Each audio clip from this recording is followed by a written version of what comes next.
Hello everyone, good morning to all of you. आज हम discuss करेंगे एसबीआई क्लर्क मेंस एग्जाम के previous year English question. तो question number 23 है, each question below consist of 5 sentences. Each sentence contains a highlighted word, but only one of these sentences shows the correct uses of the word. You have to choose the sentence that uses the highlighted word correctly, both in grammatical and contextual aspects.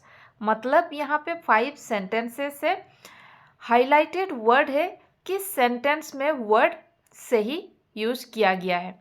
तो चलिए देखते हैं। ए में है access to education कैपेसियट्स। यहाँ पे highlighted word से कैपेसियट्स,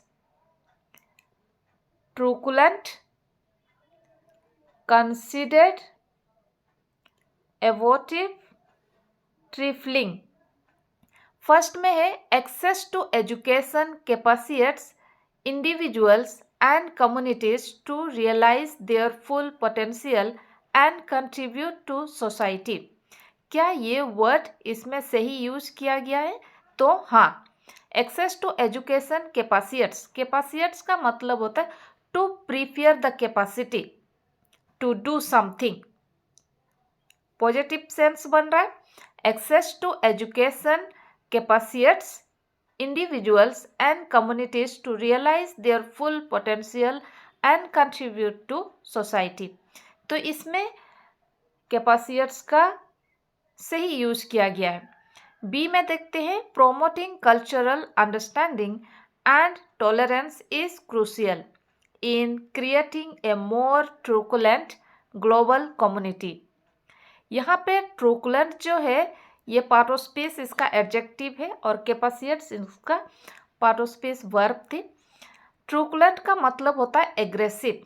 क्या हमें एग्रेसिव ग्लोबल कम्युनिटी बनाना है? नहीं, तो यहाँ पे यूज गलत किया गया है। तो इसको हम रिप्लेस कर सकते हैं पीसफुल या harmonious. Promoting cultural understanding and tolerance is crucial in creating a more peaceful global community. अगर हमें पीसफुल यहाँ लगाना है तो सही सेंटेंस बनेगी। सी में है, racism and discrimination are two of the most significant social issues that need to be considered through education and legislation. Considered यहाँ पे पार्ट ऑफ स्पीच इसका वर्ब है और इसका मतलब होता है हम सरेंडर कर दे रहे। क्या हमें सरेंडर कर देना चाहिए? नहीं, फेस करना चाहिए। कंसिडर्ड का मतलब होता है एडमिटेड द ट्रूथ। हमें रिप्लेस करना होगा इसमें कन्फ्रंटेड में। कन्फ्रंटेड का मतलब होता है फेसिंग और dealing with a difficult situation. तो ये भी सेंटेंस यहाँ पे गलत है। डी में है, non violent activism and civil obedience can be एवोटिव।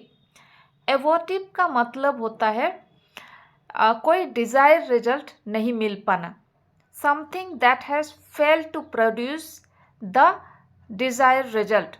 तो एवोटिव का यहाँ पे यूज भी गलत है। एवोटिव के जगह में अगर हम लिखते हैं एफिकेसियस का मतलब होता है जो कि हमें सही रिजल्ट या डिजायर रिजल्ट प्रोड्यूस कर सकते हैं। Something that is effective in producing the desire result. तो एफिकेसियस यूज करते तो सही होता, तो यहाँ पे एवोटिव भी गलत यूज किया गया है। ई में देखते हैं, gender in equality remains A trifling problem. Trifling का मतलब होता है नॉट इम्पोर्टेंट या लिटिल इम्पोर्टेंट कह सकते हैं। तो यहाँ पे ट्रिफलिंग भी गलत यूज किया गया है, हमें यहाँ पे यूज करना चाहिए। ऐसे तो सेंटेंस यहाँ पे गलत है। ट्रिपलिंग का जगह में हम लिख सकते थे, यहाँ पे भी ट्रिपलिंग का यूज गलत है। ट्रिपलिंग प्रॉब्लम नहीं, परवेसिव प्रॉब्लम होना चाहिए। परवेसिव का मतलब होता है हर जगह प्रेजेंट होना, something that is present in a particular area या एवरीवेयर कह सकते हैं।